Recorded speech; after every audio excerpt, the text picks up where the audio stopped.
Shalom, jemaat yang dikasihi oleh Tuhan.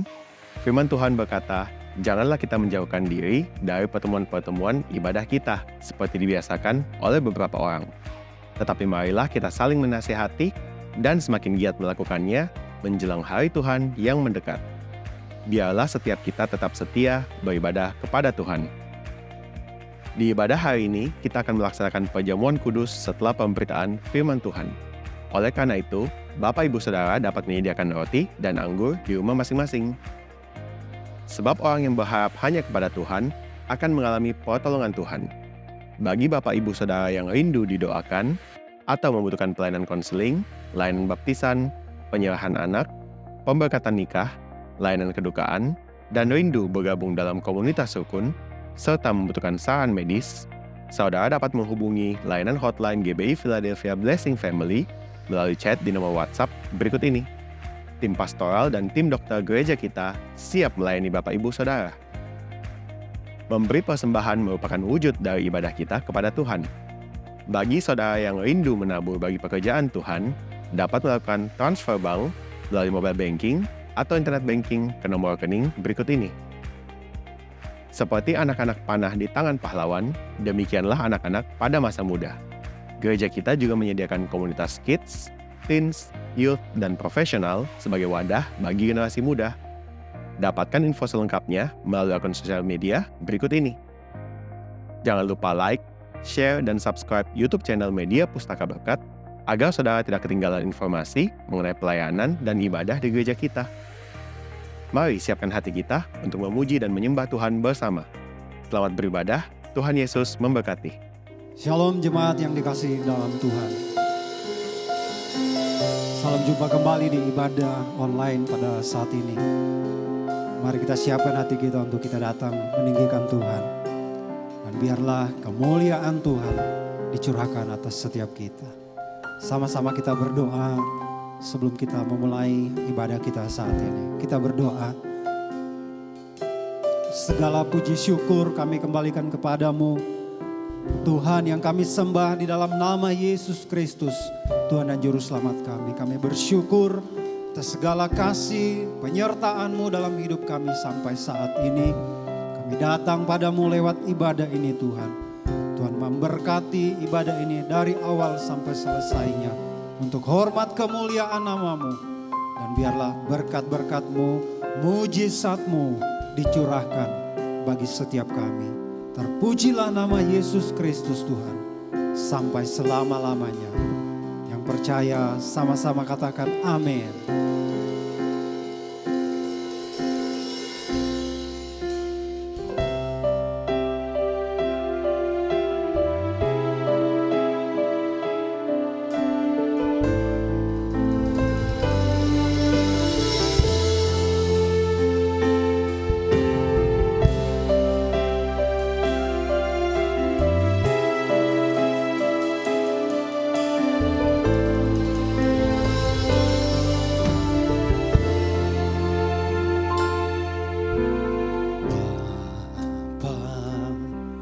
Kau setia, Bapa, Kau mulia, tenanglah jiwaku, aman bersamamu.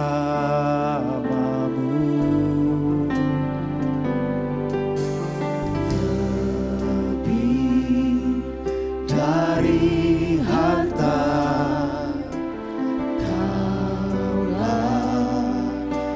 segalanya, tenanglah jiwaku dalam hadirat-Mu.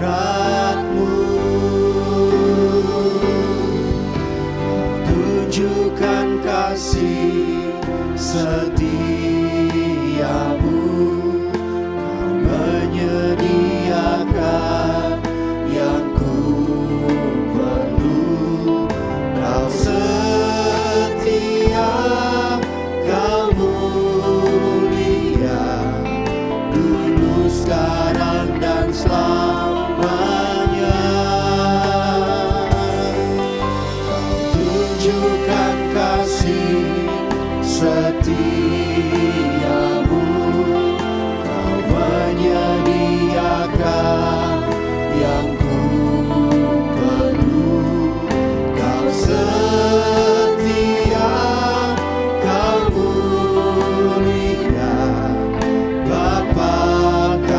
segalanya.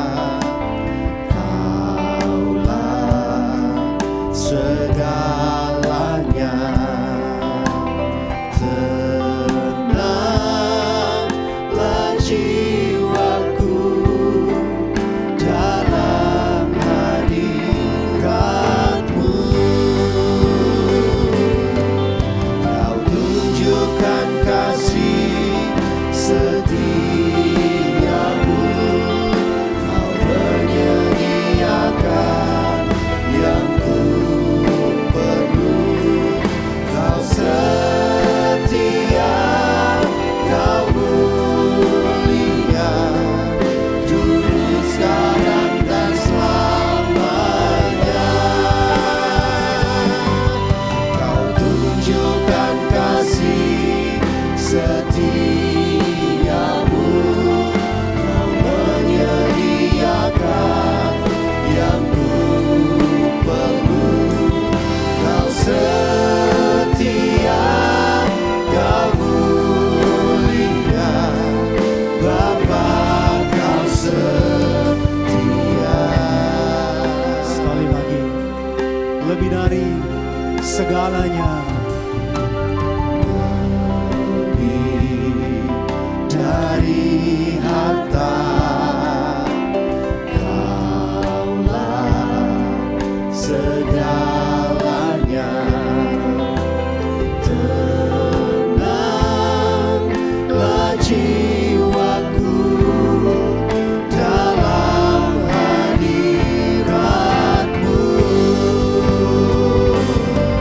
Kau tunjukkan kasih setiamu.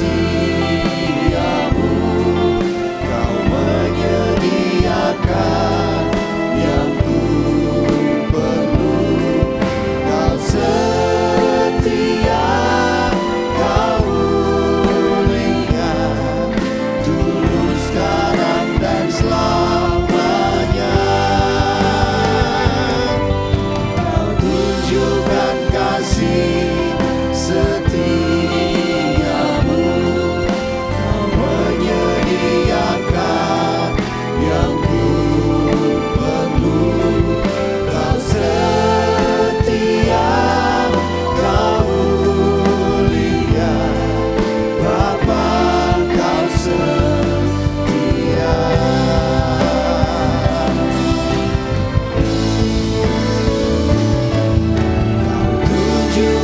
kasih setiamu. Kau menyediakan yang ku perlu. Kau setia,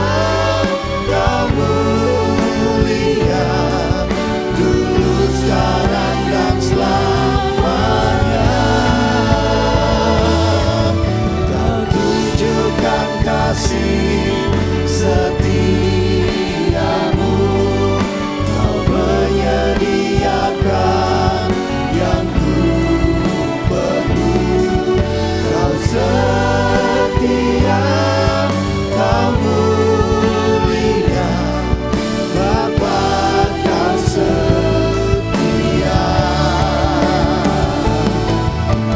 Tunjukkan kasih setiamu. Kau menyediakan yang ku perlu. Kau setia, Kau mulia, dulu, sekarang, dan selamanya. Kau tunjukkan kasih setiamu. Kau menyediakan yang ku perlu. Kau setia, Kau mulia, Bapa, Kau setia. Kau setia, Kau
hatiku menyembahmu Yesus, ku bersyukur padamu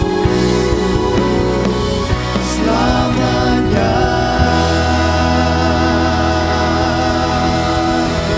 Berikan tepuk tangan sorak-sorai bagi Yesus Kristus Tuhan yang layak terima pujian sampai selama-lamanya. Haleluya. Haleluya. Yang percaya, mari dengan segenap hati lebih lagi datang tinggikan Dia, sebab kasih setianya dalam kehidupan kita tidak pernah berkesudahan. Haleluya.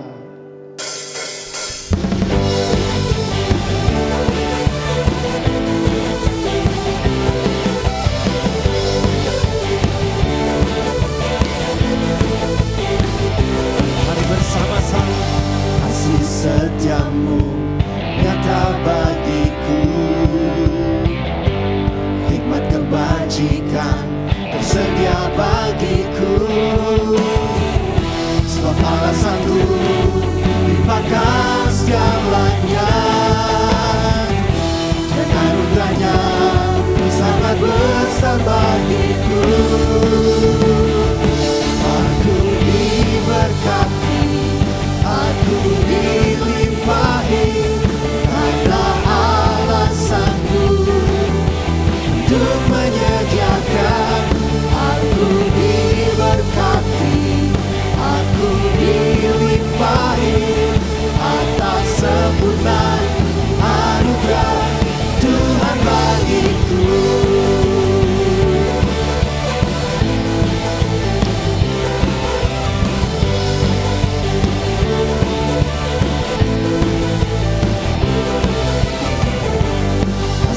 Setiamu nyata bagiku, Hikmat kebajikan hikmat kebajikan sediakan sedia bagiku,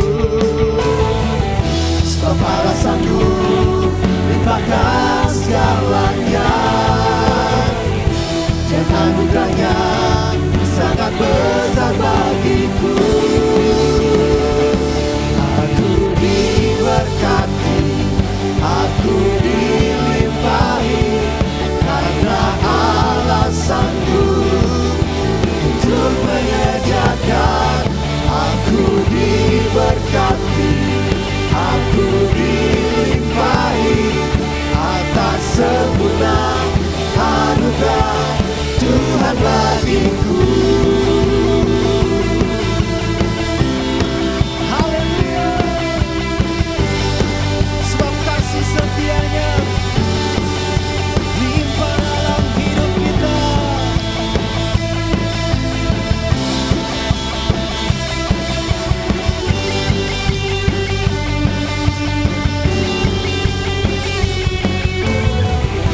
Sebab alasanku limpahkan segalanya, dan anugerahnya sangat besar bagiku. Sebab alasanku limpahkan segalanya, dan anugerahnya sangat besar bagiku. Aku diberkati, aku dilimpahi, karena alasanku untuk menyediakan. Aku diberkati, aku dilimpahi, karena alasanku untuk menyediakan. Aku diberkati, aku dilimpahi, atas sempurna anugerah Tuhan bagiku. Tuhan bagiku, Tuhan bagiku. Sekali lagi sorak-sorai kemuliaan bagi Yesus Kristus Tuhan. Bapak Ibu Saudara boleh kembali duduk, tetap di dalam hadirat Tuhan. Terima kasih Tuhan, bahwa kami lebih lagi Tuhan, dalam kasih setia-Mu, ajar kami mengenal segala rencana-Mu dalam kehidupan kami.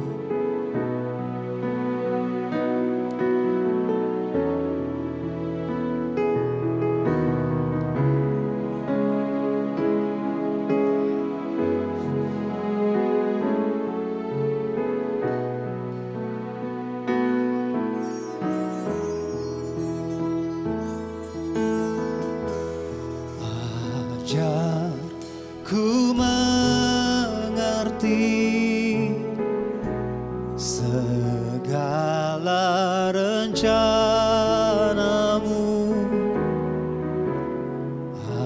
Ajar ku berserah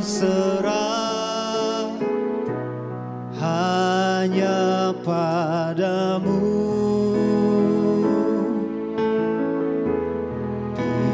Pimpinlah jalanku dalam terang firman-Mu. Ajar ku berharap hanya padamu.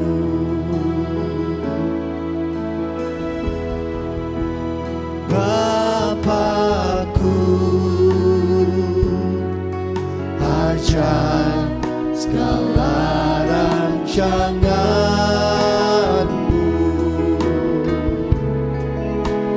Tuhanku,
Shalom, jemaat yang dikasihi Tuhan. Senang sekali bisa berjumpa kembali dalam ibadah online GPI Philadelphia Blessing Family. Saudara sekali, kita akan dengar firman Tuhan hari ini. Mari siapkan hati saudara semua. Saya percaya hari ini firman Tuhan akan menjadi berkat bagi saudara semua. Mari kita berdoa bersama-sama sebelum kita dengar firman Tuhan. Bapa di surga, kami bersyukur untuk hari yang luar biasa ini. Hari yang indah, kami bisa beribadah kepadamu. Kami bisa memuji, membesarkan nama-Mu, dan kami bisa dengar firman-Mu Tuhan. Firman yang hidup, firman yang kuat, dan firman yang sanggup mengubahkan dan memulihkan hidup kami. Berikan kami seorang hati, seorang telinga, seorang murid yang mau belajar terus dalam kehidupan kami Tuhan. Biar kami menjadi pribadi-pribadi yang haus dan lapar akan kebenaran. Janji-Mu kami semua akan dipuaskan oleh kebenaran itu sendiri. Terima kasih untuk hari ini. Di dalam nama Tuhan Yesus Kristus, kami sudah berdoa dan mengucap syukur untuk semuanya ini. Amin. Bapak Ibu, hari ini saya ingin berbagi firman Tuhan dengan suatu judul tentang parenting. Yaitu saya memberikan judul, Saya Cinta Keluarga Saya. I love my home. Saya ingin menjelaskan sedikit kata rumah dalam bahasa Inggris. Kata rumah dalam bahasa Inggris ada dua, yaitu house and home. Apa perbedaannya saudara sekalian? Kalau house, itu menunjukkan sebuah bangunan yang permanen, sebuah gedung. Biasanya menunjukkan tempat tinggal seseorang dan sekelompok orang. Tetap bisa disebut rumah meski tidak ada penghuninya. Tapi kalau home, itu berbicara tentang rumah tapi ada penghuninya. Sebuah tempat di mana Anda bisa merasa menjadi bagian darinya. Di mana ada suasana akrab, penuh kasih, ada ketulusan, ada rasa aman, rasa nyaman, rasa diterima, dan tentu ada kepercayaan satu sama lain. Di samping itu tentu home ini tidak selalu sempurna. Atau keluarga yang tidak selalu sempurna. Artinya tidak ada keluarga yang mungkin tidak tanpa konflik saudara sekalian. Selalu ada mungkin. Tetapi selalu ada ruang untuk pengampunan dan pertobatan. Itu gambaran sedikit tentang home and house. Saya berdoa Anda semua mengalami apa yang namanya home. I love my home. Saya cinta keluarga saya. Mari kita sama-sama ayat firman Tuhan yang luar biasa tentang parenting. Amsal 29 ayat 17 bilang begini, didiklah anakmu, maka akan memberikan ketentraman kepadamu dan mendatangkan apa? Sukacita kepadamu. Saya sebelum kita masuk ke lebih jauh, saya ingin menjelaskan ada 4 tipe parenting menurut para ahli-ahli psikologi saudara sekalian. Nah, yang pertama itu dikatakan uninvolved. Apa itu? Kasih sayangnya rendah, disiplinnya juga rendah. Saya memberikan analogi ibarat remote control yang tidak ada sama sekali. Atau bahkan mungkin dihancurkan. Sehingga orang tua itu absen, pasif, tidak memberi waktu, tidak ada struktur. Tidak meresponi kebutuhan emosional anak saudara sekalian. Dampaknya apa kepada anak-anak? Anak-anak akan bertumbuh tanpa arah pasti. Dan tatanan yang baik. Komunikasi dan relasi tidak berkualitas. Akhirnya anak kurang punya kendali diri, bahkan punya rendah diri saudara sekalian. Ini yang pertama. Yang kedua tipe parenting yang berikutnya adalah tipe permisif. Apa itu permisif? Kasih sayangnya tinggi, tapi disiplinnya rendah sekali. Dan ini menurut saya memberikan analogi bahwa remote controlnya yang pegang siapa? Anak yang pegang saudara. Akhirnya anak-anak dimanja, tidak ada peraturan, bahkan konsekuensi-konsekuensi di rumah saudara. Dampaknya apa saudara? Anak tidak ada hormat terhadap orang tua. Anak cenderung nantinya apa? Bermasalah dengan apa? Figur otoritas. Ini yang kedua. Yang ketiga, kita sebut yang namanya authoritarian. Kasih sayangnya rendah, tapi disiplinnya tinggi. Ya, ini saya ibaratkan remote controlnya di mana? Remote control sama orang tua. Anak hanya sebagai robot atau mesin, saudara sekalian. Jadi, anak itu orang tua akan memberikan ekspektasi yang sangat tinggi sekali. Kurangnya kehangatan, disiplin yang sangat keras, salah sedikit hukum, salah sedikit hukum. Hubungan terkesan sangat dingin. Dibangun di atas ketakutan saudara sekalian. Dampaknya apa? Anak akan jadi stres. Hubungan pasti tidak akrab. Anak antara tertutup atau berontak terhadap orang tuanya. Yang terakhir yaitu tipe otoritatif. Ini yang paling semestinya orang tua miliki saudara. Apa? Kasih sayangnya tinggi, disiplinnya juga tinggi saudara sekalian. Jadi saya memberikan ibaratnya remote controlnya ada sama orang tua, tapi ada juga sama anak. Tapi tentu secara sehat dipakai remote control itu bergantian orang tua kapan orang tua menggunakannya dan kapan anak yang memakainya saudara sekalian. Dan kalau demikian, tentu akan orang tua akan membangun hubungan secara terstruktur, punya hubungan yang hangat, komunikasi yang terbuka. Dampaknya apa, saudara? Anak tumbuh seimbang pasti. Hubungan dekat. Dan apa? Anak akan punya tanggung jawab dalam kehidupan ini, saudara. Pertanyaannya begini, Pak Rudi. Bagaimanakah pola asuh yang benar yang harus diberikan kepada anak? Bapak Ibu, mungkin saudara punya anak dari kecil sampai mungkin dewasa. Saya kira firman Tuhan yang sangat relevan. Bagi saudara pun juga yang belum menikah, saya kira ini satu materi yang sangat bagus sekali. Supaya Anda bisa mempersiapkan diri Anda untuk Anda menikah dan kemudian hari ke depan Anda punya anak, saudara sekalian. Yang pertama yaitu asuh anak Anda untuk kenal Tuhan. Dan apa? Firman-Nya. Kalau Anda baca firman Tuhan, Alkitab mencatat banyak tokoh-tokoh yang hebat. Samuel, Yoas, Yohanes Pembaptis, Timotius adalah anak-anak yang luar biasa yang dipakai Tuhan pada apa? Pada zaman mereka. Kenapa? Itu dikarenakan orang tua mereka mendidik mereka sejak mereka kecil dan membawa mereka kepada apa? Kepada Tuhan. Bapak Ibu sebagai orang tua yang percaya kepada Tuhan, maka itu merupakan tugas dan tanggung jawab kita untuk memperkenalkan anak-anak kita kepada Tuhan, bahkan kepada firman Tuhan. Ayat yang luar biasa, Ulangan 6 ayat 6 sampai 7 yang menyatakan, apa yang kuperintahkan kepadamu pada hari ini, haruslah engkau perhatikan. Haruslah engkau mengajarkannya berulang-ulang kepada siapa? Anak-anakmu.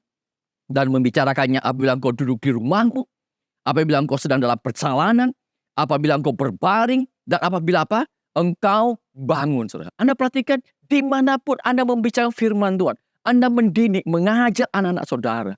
Ini penting sekali. Kalau Anda baca 2 Timotius 3 ayat 15, ingatlah juga bahwa dari kecil engkau sudah mengenal kitab suci yang dapat apa, saudara? Memberi hikmat kepadamu dan menuntut engkau kepada keselamatan oleh iman kepada Yesus Kristus Yesus. Ini Timotius disampaikan bahwa ternyata dia sudah dibawa oleh orang tuanya, neneknya Louis, mamanya Eunike membawa dia mengenal Tuhan. Bapak Ibu, ini penting sekali. Saya berdoa jangan sampai orang tua menjadi batu sandungan bagi anak-anak Anda untuk datang kepada Tuhan. Saudara, ada satu peristiwa yang di kitab Hakim-Hakim yang sangat miris sekali. Setelah generasi Yosua, maka dikatakan bangkit angkatan yang tidak kenal Tuhan, saudara. Padahal kita tahu Yosua orang yang mengenal Tuhan, yang cinta Tuhan. Mari kita lihat sama-sama. Hakim 2, 7-10. Dan bangsa itu beribadah kepada Tuhan sepanjang zaman Yosua. Dan sepanjang zaman para tua-tua yang hidup lebih lama daripada Yosua. Dan yang telah melihat segenap perbuatan yang besar yang dilakukan Tuhan bagi orang Israel. Dan Yosua bin Nun, hamba Tuhan itu mati pada umur 110 tahun. Ia dikuburkan di daerah milik pusaka ini, Timnat Heres, di pegunungan Efraim, di sebelah utara Gunung Gaas. Setelah seluruh angkatan itu dikumpulkan kepada nenek moyangnya, bangkitlah sesudah itu mereka itu angkatan yang lain yang tidak mengenal Tuhan ataupun perbuatan yang dilakukannya bagi orang Israel. Menyedihkan sekali, saudara sekalian. Mereka beribadah kepada Baal dan menyesuaikan diri dengan gaya hidup dan nilai-nilai kebudayaan sekitar itu, kebudayaan kafir. Kalau Anda baca tadi Hakim-Hakim 11 ayat 13, 2 tadi bilang beginilah, saya lanjutkan lagi ya. Lalu orang Israel melakukan apa yang jahat di mata Tuhan. Dan mereka beribadah kepada para Baal. Mereka meninggalkan Tuhan, Allah nenek moyang mereka yang telah membawa mereka keluar dari tanah Mesir. Lalu mengikuti Allah lain dari antara Allah bangsa-bangsa di sekeliling mereka dan sujud menyembah kepadanya. Sehingga mereka menyakiti hati Tuhan. Demikianlah mereka meninggalkan Tuhan dan beribadah kepada Baal dan para Asyitoret. Menyedihkan sekali. Sudah sekali menyedihkan sekali. Ini saya kasih gambaran. Generasi pertama di slide ini Anda lihat. Generasi yang mengalami kuasa Tuhan. Generasi kedua juga mendengar kuasa dan menikmati kuasa Tuhan. Tapi generasi ketiga tidak mengenal Tuhan. Apa perbuatan yang dilakukan oleh Tuhan terhadap bangsa Israel pada waktu itu. Saudara. Menyedihkan. Bapak Ibu, ini penting. Apa yang dialami oleh generasi Israel pada waktu itu, kini dialami oleh dunia barat yang mengalami kemerosotan rohani hingga lahirnya generasi yang tidak mengenal Tuhan. Kita nggak mau terjadi untuk keluarga kita. Saya berdoa ini nggak terjadi untuk keluarga saudara. Amin, saudara. Yang percaya katakan amin. Ada satu berita dari majalah Newsweek mengatakan begini, Christianity is a dying religion for millennials in Europe. Wah, menyedihkan. Benua itu, kalau kita baca benua Eropa itu pernah menjadi rumah bagi mayoritas orang Kristen di dunia. Tapi saat ini anak muda berusia antara 16 sampai 21 tahun mengklaim bahwa mereka tidak punya agama. Secara umum kaum muda di seluruh Eropa tidak pernah mengerti kebaktian keagamaan, tidak pernah berdoa dan tidak mengidentifikasikan diri dengan kelompok agama manapun. Dan faktanya hanya ada 3 negara di Eropa di mana lebih dari 1 dari 10 anak muda mengatakan bahwa mereka menghadiri kebaktian mingguan, yaitu di Polandia, Portugal, dan Irlandia. Miris sekali, sangat menyedihkan sekali. Anda pernah dengar Korea Selatan? Dulu negara menyembah berhala, tapi bertobat, mengalami revival luar biasa. Sampai pada titik pernah mencapai kekristenan mencapai 50% lebih. Jumlah kekristenan. Tapi hari-hari terakhir ini merosot menjadi sekarang kurang lebih cuma 30%. Saudara. Keluarga kehilangan, saudara, membawa anak-anak mereka kenal Tuhan generasi berikutnya. Itulah sebabnya keluarga harus memiliki, saya berdoa, Anda menuntut anak Anda. Bagi keluarga yang sudah punya anak, bangun mesbah keluarga. Baca firman Tuhan. Mungkin setiap hari 1 pasal, 1 paragraf, that's okay. Mungkin tidak sempurna, mungkin kadang-kadang tiap hari, mungkin bolong hari ini. Tapi Anda berusaha membangun semuanya ini. Saya pun sebagai hamba Tuhan, membangun sebuah mesbah keluarga dengan anak-anak saya. Kami punya grup tentu family, keluarga, dan saya sama anak-anak punya suatu komitmen untuk baca firman Tuhan setiap hari 1 pasal. Ya, sempurna nggak? Kadang-kadang nggak sempurna, kadang-kadang ada bolong hari ini. Tapi nggak apa-apa, bukan menjudge, menghakimi. Intinya kita berusaha membangun sesuatu yang baik dalam kehidupan ini. Membangun sesuatu yang baik itu tidak mudah, tapi kita harus berusaha, saudara sekalian. Kita berusaha untuk mendidik anak kita untuk takut akan Tuhan, saudara sekalian. Karena kita percaya begini. Kalau takut akan Tuhan itu merupakan sebuah kunci agar sebuah rumah tangga atau keluarga diberkati dengan kebahagiaan dan kesejahteraan. Takut akan Tuhan inilah yang akan menjadi atau menjaga setiap anggota keluarga untuk tidak saling menyakiti, saudara sekalian. Bapak Ibu, suami yang takut akan Tuhan tidak akan berlaku kasar terhadap istrinya. Setuju nggak saudara demikian? Atau istri yang takut akan Tuhan tidak akan melawan atau memberontak terhadap suami. Demikian juga anak-anak yang takut akan Tuhan tidak akan berontak terhadap orang tua mereka. Dan saya yakin suami yang takut akan Tuhan tidak akan pernah tergoda oleh wanita lain kalau ia jumpai di luar rumah, saudara. Demikian juga istri yang takut akan Tuhan tidak akan main serong ketika pun dia ditinggalkan. Ketika suami dia ditinggalkan, suami mungkin pergi bekerja. Saudara. Dia tidak akan mungkin berbuat serong. Demikian juga anak yang takut akan Tuhan, saudara, tidak akan melakukan hal yang tidak benar dalam pergaulan mereka di luar rumah. Mungkin saudara punya anak yang kuliah di luar negeri, sekolah di luar negeri, ataupun mungkin di SMA mereka keluar sekolah di luar pulau, ataupun mungkin di luar negeri, saudara sekalian. Mungkin Anda kadang-kadang khawatir kita sebagai orang tua. Tapi kita percaya doa kita percaya didikan kita untuk kenal Tuhan, takut akan Tuhan, mengenal firman Tuhan. Kita percaya mereka akan luput daripada segala godaan di dunia ini. Intinya begini, saudara. Takut akan Tuhan akan menjadi benteng yang kokoh bagi keluarga dari godaan di dunia ini, saudara. Bapak Ibu, ada beberapa peristiwa yang sangat miris dalam beberapa bulan ini. Hubungan incest banyak sekali terjadi di Indonesia. Anak dan ibu kandung, anak laki-laki, saudara. Peristiwanya terjadi selama 11 tahun di Bukit Tinggi ini, saudara kalian, di Sumatera Barat, saudara.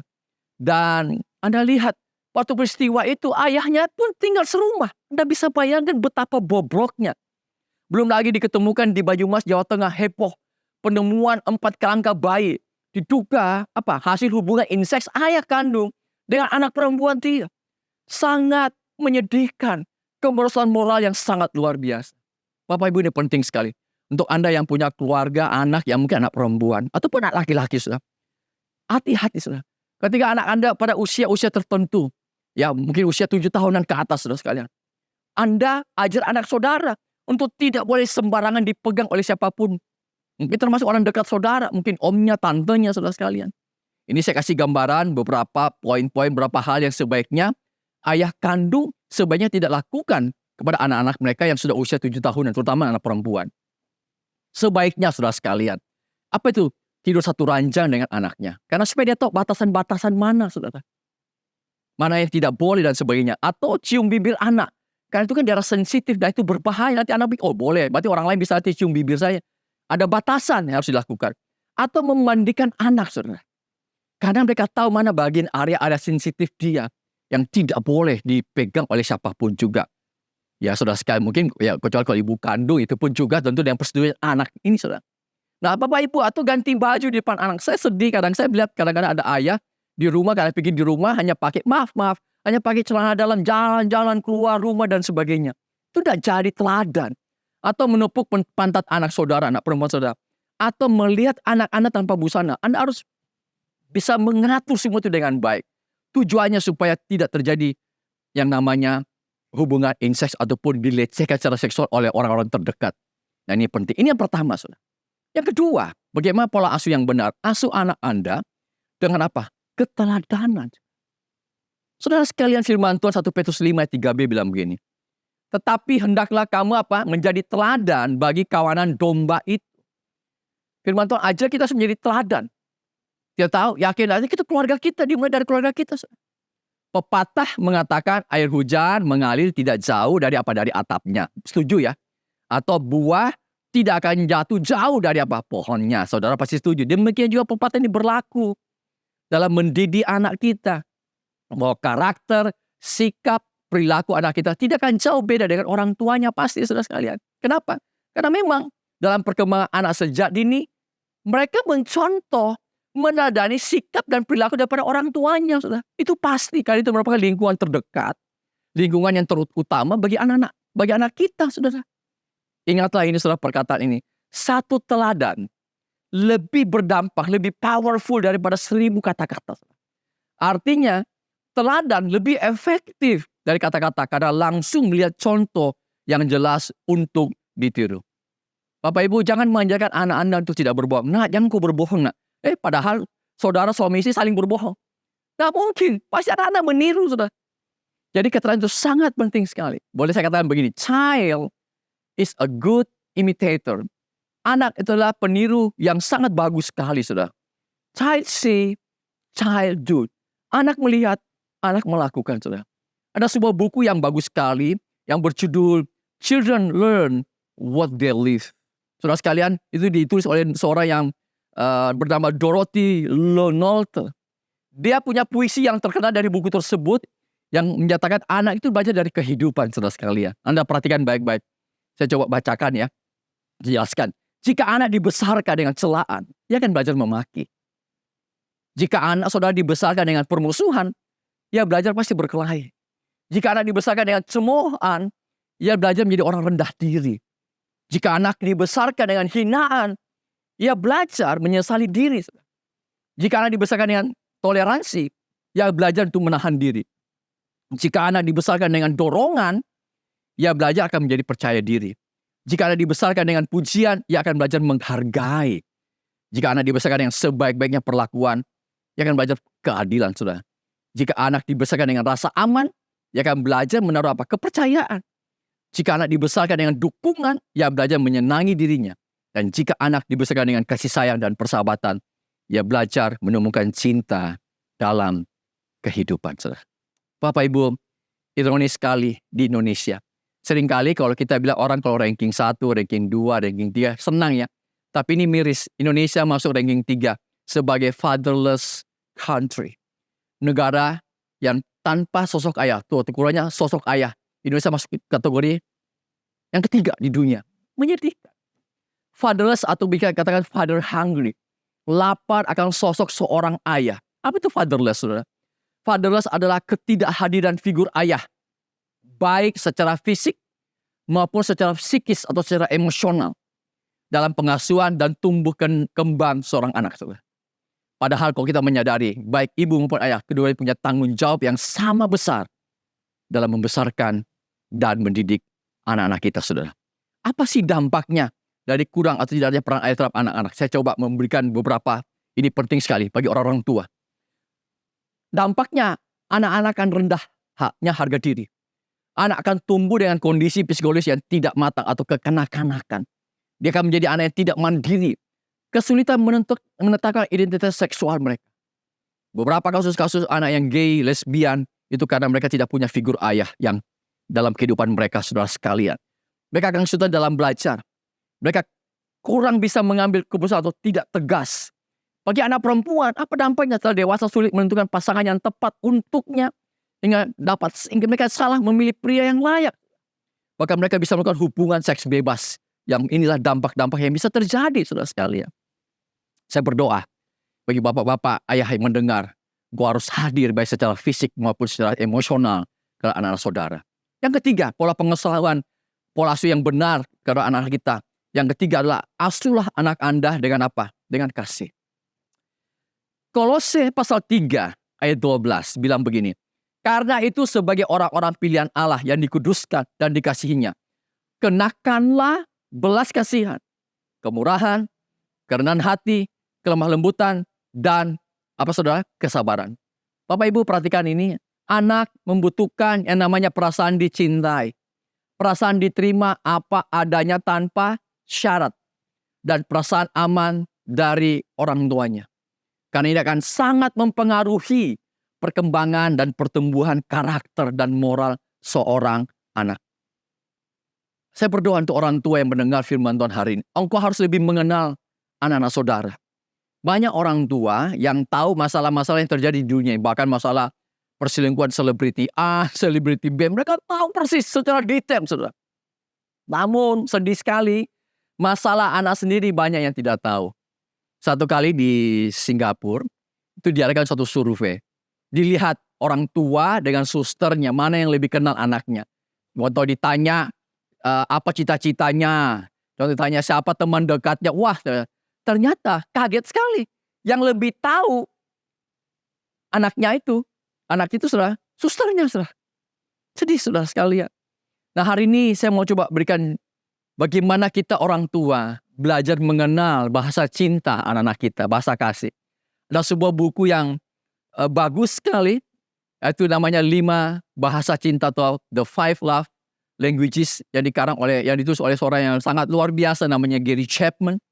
Dia memberikan ada buku-buku tentang pernikahan, buku tentang bagaimana kepada anak teens, anak remaja, bahkan kepada anak-anak pada umumnya. Dia katakan bahwa ada 5 bahasa cinta. Yang pertama dia katakan adalah words of affirmation. Kata-kata penegasan atau kata-kata yang menguatkan saudara sekalian. Belajarlah memberikan pujian kepada anak saudara. Belajar memberikan apresiasi. Mungkin saudara berikan kartu penyemangat mungkin. Atau mengirim pesan sayang. Atau memberikan catatan di bekal makan siang atau di bantal anak. Atau mungkin saudara memperhatikan usaha anak saudara. Saudara. Yang kedua, daripada 5 bahasa cinta, yaitu acts of service. Tindakan pelayanan. Membantu, mungkin ada membantu anak membersihkan kamar. Alih-alih menyuruhnya sendiri saudara sekalian. Atau Anda membantu menyelesaikan pekerjaan rumah. Membantu bukan berarti ada yang menjawab jawabannya, saudara. Ini jawabannya, langsung Anda bikin. Jangan. Anda menemaninya. Mengambil anak makanan atau minuman mungkin. Atau kalau mungkin Anda bisa menyelimutinya saat tidur. Sepele, tapi itu sangat berdampak. Dan membantu mereka mungkin menata mainannya. Itu acts of service, saudara. Salah satu ya, contoh aja, saudara. Yang ketiga, kalau Anda lihat ya, dari slide ini, itu namanya physical touch. Sentuhan fisik. Mereka Anda belajar untuk merasa mereka sangat disayangi saat rambutnya mungkin disisir. Atau mungkin diurus punggung. Kadang-kadang ada bisa saya digaruk belakang saya. Wah itu banyak. Wah itu bagus lah. Ya, bergulung di tempat tidur bersama. Pelukan tentu dan ciuman. Yang tadi saya katakan ciumannya pada tempatnya saudara sekalian. Kalau anak perempuan mungkin di dahi, di pipi dan sebagainya. Duduk bersama, membaca cerita bersama. Mungkin jabat tangan atau sapaan khusus untuk setiap yang mungkin spesial caranya. Bisa saja sudah Anda lakukan. Yang keempat yaitu quality time. Anda punya waktu berkualitas sama anak saudara. Anda harus bangun waktu yang berkualitas. Saat diberikan perhatian sepenuhnya mungkin bersih-bersih rumah bersama.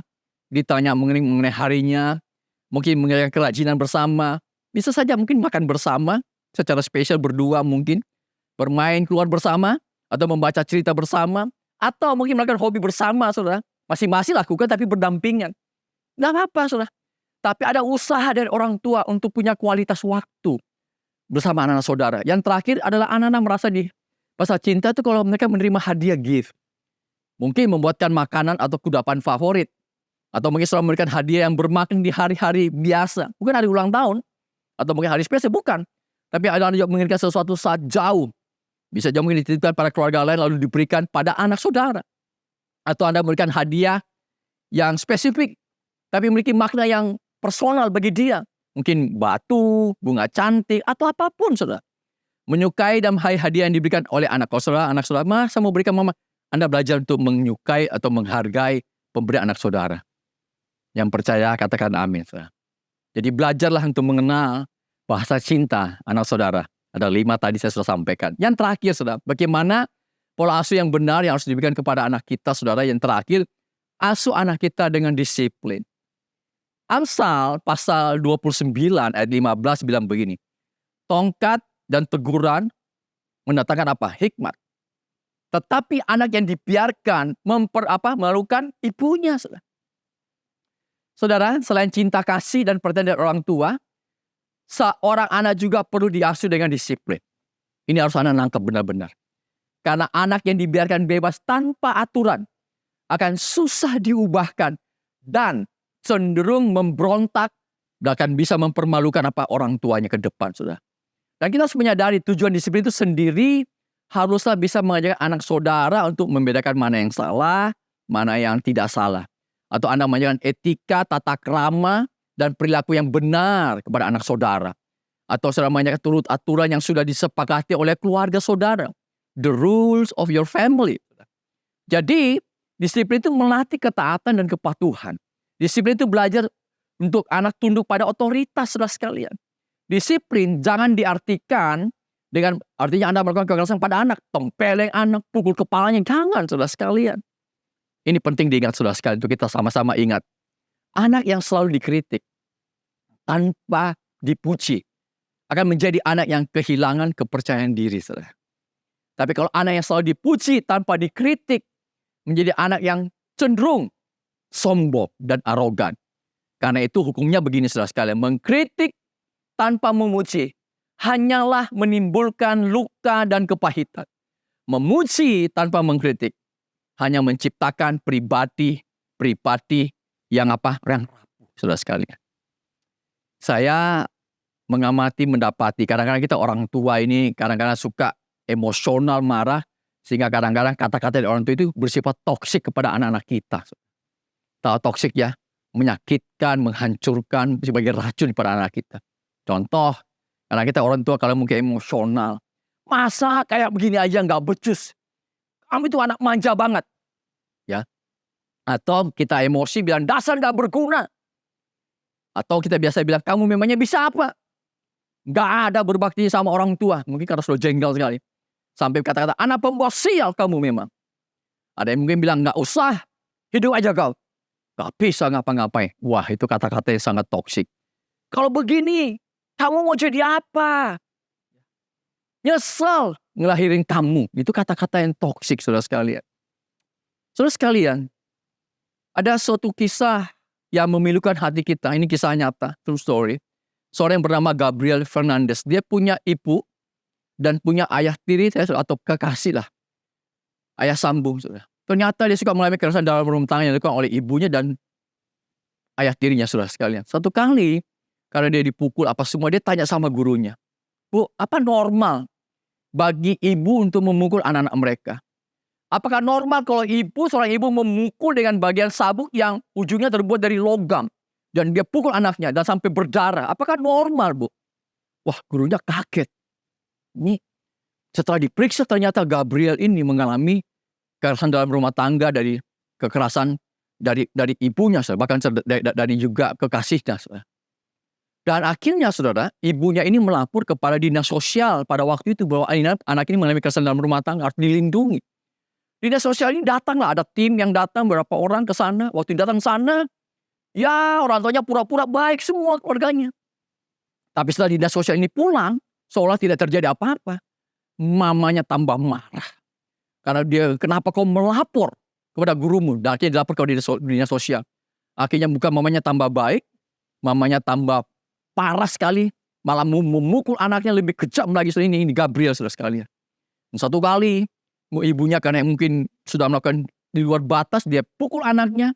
Sampai anaknya tidak bisa bernapas dan dia menelpon 911. Karena ketakutan anaknya sudah tidak bernapas. Ternyata datang lewat tapi terlambat. Ternyata Gabriel sudah meninggal dunia. Sudah tahu, Saudara tahu ketika dilihat sama dokter, wah menyedihkan. Anaknya ini mati dalam kondisi tulang rusuk patah, tengkoraknya retak, gigi hilang, dan luka-luka lain di tubuhnya, saudara sekalian. Wah, ini ganas, ini parah sekali ini orang tua, saudara sekalian. Dan akhirnya ibunya dihukum penjara seumur hidup, dan kekasihnya dihukum hukuman mati, saudara sekalian. Bapak Ibu, sebelum saya nutup firman Tuhan, saya mau nyampaikan ini, saudara sekalian. Ini penting sekali, saudara. Di pundak saya ada satu slide ini, Anda boleh lihat. Di pundak saya ada beban mungkin. Tapi di tangan saudara ada harapan. Tangan itu ada anak saudara. Hari ini orang tua mungkin yang lagi berdoa, bergumul untuk anak-anak saudara. Doamu mampu mengubah anak-anak saudara. Caramu mendidik, memberikan pola asuh yang benar akan mengubah anak-anak saudara. Ada harapan. Saya menemukan ada banyak orang tua. Anda mungkin memandang enteng anaknya, tapi ternyata anak tersebut nanti bakal hari akan memelihara orang tua. Saya menemukan ada anak-anak kita rasa kayak anak nggak bisa lagi punya harapan. Tapi saya melihat banyak sekali anak-anak yang akhirnya menjadi berbakti sama orang tua, bahkan menjadi orang-orang yang hebat di dunia ini. Bapak Ibu perhatikan ini penting sekali. Saya tidak perpanjang firman Tuhan. Tapi bagaimanakah kita memberikan pola asuh yang benar kepada anak kita? Kita akan ajar anak-anak kita untuk mengenal Tuhan dan firman-Nya. Kita asuh anak kita, didik anak kita untuk dengan keteladanan hidup. Kita asuh anak kita dengan kasih. Kita asuh anak kita dengan penuh kedisiplinan juga, Tuhan, saudara sekalian semuanya.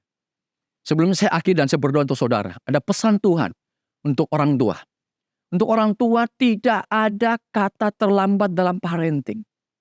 Kalau selama ini Anda bilang, Pak Rudi saya keliru dengan firman Tuhan hari ini. Saudara tidak ada salah, Anda datang minta maaf sama anak saudara. Dan Anda memperbaikinya. Yang percaya, katakan doamu untuk anak-anakmu itu punya kuasa. Tidak ada yang mustahil bagi Tuhan. Khusus untuk anak-anak muda, khusus untuk anak-anak saudara. Belajar, pesan Tuhan untuk Anda saudara semua. Belajar untuk Anda maafkan orang tuamu. Sayangilah orang tuamu. Dan doakanlah orang tuamu juga. Mungkin orang tuamu pernah salah. Tapi orang yang paling pantas untuk Anda maafkan, yaitu orang tua Anda saudara. Supaya dalam hidupmu tidak ada lagi sebuah nama yang Anda ingat dengan penuh kebencian. Dan ironisnya itu kalau nama itu adalah nama orang tua saudara. Hari ini Anda belajar untuk memaafkan dan Anda doakan orang tua saudara. Happy Sunday. God bless you all. Mari kita berdoa. Bapa di surga, terima kasih Hamba-Mu bersyukur untuk firman Tuhan hari ini.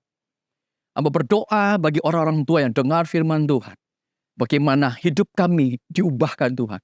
Kami yakin anak merupakan titipan Tuhan untuk kami semua. Untuk kami memberikan pola asuh yang benar. Kami ingin mengajar anak kami untuk kenal Tuhan. Mengenal firman-Mu. Kami mengajar anak kami dengan penuh keteladanan hidup kami. Kami tahu kami sebagai orang tua penuh keterbatasan. Tapi kami belajar memberikan yang terbaik untuk anak kami. Contoh yang baik pada anak kami. Kami belajar memberikan dengan segenap hati, mengasihi anak kami. Dan juga dengan disiplin kepada anak-anak kami Tuhan. Berkati setiap orang tua yang dengar firman Tuhan hari ini Tuhan. Mungkin ada orang tua yang mau menyerah. Tuhan tolong semua, berikan kemampuan. Tuhan Hamba berdoa untuk anak-anak juga yang pernah mungkin disakiti orang tua. Mereka belajar untuk memaafkan orang tua mereka. Mereka belajar untuk mendoakan orang tua mereka.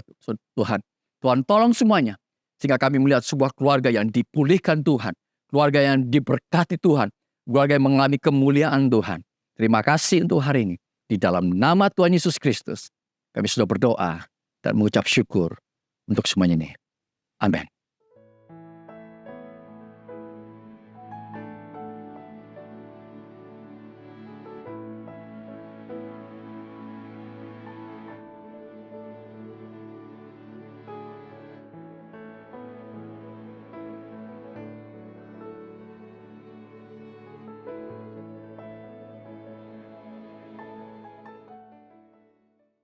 Jemaat yang dikasihi oleh Tuhan, saatnya kita akan masuk dalam perjamuan kudus. Mari kita persiapkan roti dan cawan. Kita minta kasih karunia daripada Tuhan. Dengan segenap hati, dengan segenap jiwa, dengan kekuatanku, ku sembah Kau Tuhan. Dalam kekudusan-Mu Ku angkat tanganku, ku rindu selalu dalam hadirat-Mu. Sebab Engkau yang kudus, Anak domba Allah, darah-Mu tercurah di atas Kalvari. Sebab Engkau yang layak terima pujian, hormat dan kuasa sekarang dan selamanya. Sebab Engkau yang kudus, sebab Engkau yang kudus, Anak domba Allah, darah-Mu tercurah di atas Kalvari. Sebab Engkau yang layak terima pujian, hormat dan kuasa sekarang dan selamanya. Setelah setiap kali kita mengambil bagian dalam perjamuan kudus, kita diingatkan akan karya pengorbanan Kristus di atas kayu salib untuk menebus dosa saya, dosa saudara, dosa semua umat manusia. Supaya setiap orang yang percaya kepada Kristus tidak akan binasa, melainkan beroleh hidup yang kekal. Mari hari ini saudara, kita angkat roti ke atas. Saya akan membacakan ayat firman Tuhan dari 1 Korintus pasal 11 ayat 23 dan selanjutnya. Sebab apa yang telah kuturuskan kepadamu, telah aku terima dari Tuhan, yaitu bahwa Tuhan Yesus pada malam waktu Ia diserahkan, mengambil roti, dan sesudah itu Ia mengucap syukur atasnya, Ia memecah-mecahkannya dan berkata, inilah tubuhku yang diserahkan bagi kamu. Perbuatlah ini menjadi peringatan akan aku. Saudara yang dikasihi oleh Tuhan, bukankah roti yang atasnya kita mengucap syukur dan kita pecah-pecahkan ini adalah persekutuan dengan tubuh Kristus yang menyelamatkan hidup kita? Mari dalam nama Tuhan Yesus kita makan dengan iman.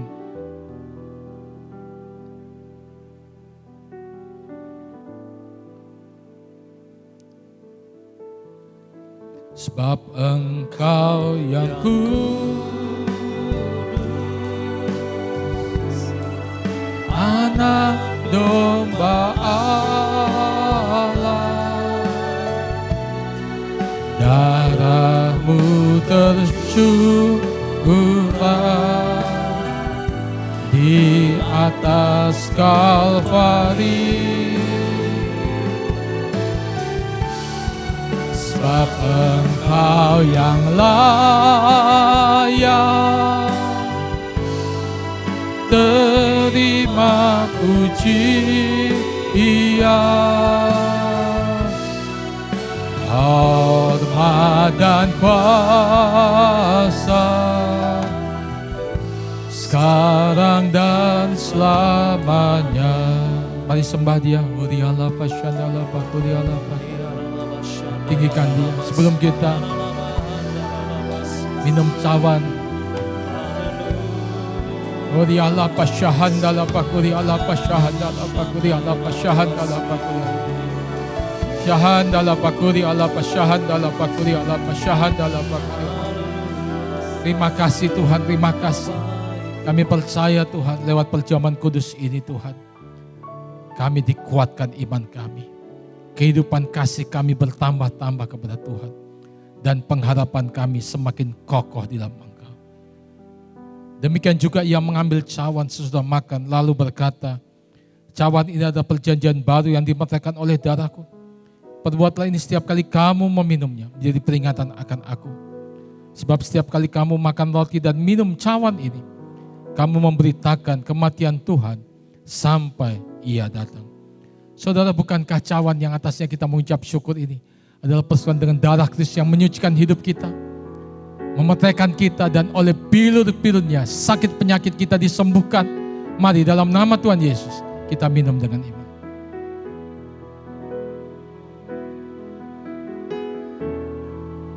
Terima kasih Yesus, terima kasih Yesus. Puji syukur hanya bagi Tuhanku. Terima kasih Yesusku, terima kasih Yesusku. Puji syukur hanya bagi Tuhanku. Terima kasih Yesusku, terima kasih Yesusku. Puji syukur hanya bagi Tuhanku. Terima kasih Yesusku, terima kasih Yesusku. Puji syukur hanya bagi Tuhanku. Puji syukur hanya bagi Tuhanku. Puji syukur hanya bagi Tuhanku. Bapa, terima kasih untuk hari yang luar biasa ini.